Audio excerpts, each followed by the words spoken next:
জাতীয় নির্বাচন ঘিরে কুষ্টিয়া ও ঝালকাঠিতে জমে উঠেছে প্রচার প্রচারণা।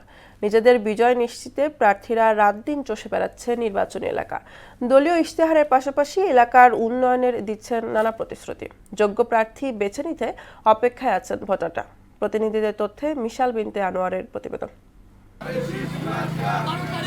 নির্বাচনের সময় যতই ঘনিয়ে আসছে, ঝালকাঠিতেও জোরে সোরে বইতে শুরু করেছে নির্বাচনী হাওয়া। 4 উপজেলা, 2 পৌরসভা আর 32টি ইউনিয়ন পরিষদ নিয়ে গঠিত এই জেলায় রয়েছে 2টি সংসদীয় আসন।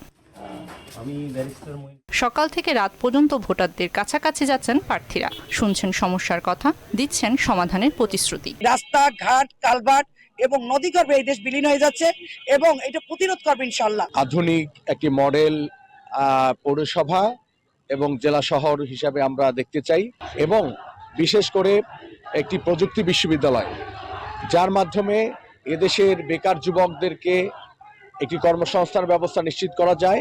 অতীতের সকল রেকর্ড ভঙ্গ করে বিপুল ভোটের মাধ্যমে ধানের শীষের প্রার্থী হিসাবে আমি বিজয় লাভ করব। ঝালকাঠি 1 আসনে আমরা আমাদের বিজয় যত সুনিশ্চিত হচ্ছে, প্রতিপক্ষ প্রার্থীরা তত বেশি ভয়ভীত হয়ে আমাদেরকে হুমকি ধামকি বিভিন্ন প্রকার জুলুম অত্যাচার শুরু করে ইতিমধ্যেই দিয়েছে। এদিকে পদ্মা গড়াই বেষ্টিত কুমারখালী ও খোকসা নিয়ে গঠিত কুষ্টিয়া 4 আসনে চায়ের দোকান থেকে হাট বাজার সব জায়গায় বইছে ভোটের আমেজ। নির্বাচনকে সামনে রেখে ভোটে জয়ের আশা প্রার্থীদের, আর ভোটাররা চাইছেন অবাধ, সুষ্ঠু ও নিরপেক্ষ নির্বাচন। দীর্ঘদিন এই খেটে খাওয়া মানুষ এই খোকসা কুমারখালীর জন্য কাজ করতেছি।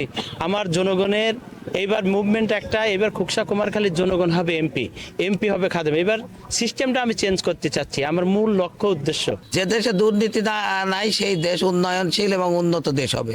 এজন্য আমরা দুর্নীতিমুক্ত একটা বাংলাদেশ, চাঁদাবাজ মুক্ত এবং সন্ত্রাস মুক্ত একটা কল্যাণ রাষ্ট্র গড়ে তুলতে চাই। কুমারখালী খোকসা যারা আছি সবাই আমরা বিএনপির পক্ষে, ধানের শীষের পক্ষে কাজ করছি ঐক্যবদ্ধভাবে। এলাকার উন্নয়নে কাজ করবেন এমন প্রার্থীকে নির্বাচিত করবেন ভোটাররা। মিশাল বিনতে আনোয়ার, মোহনা সংবাদ।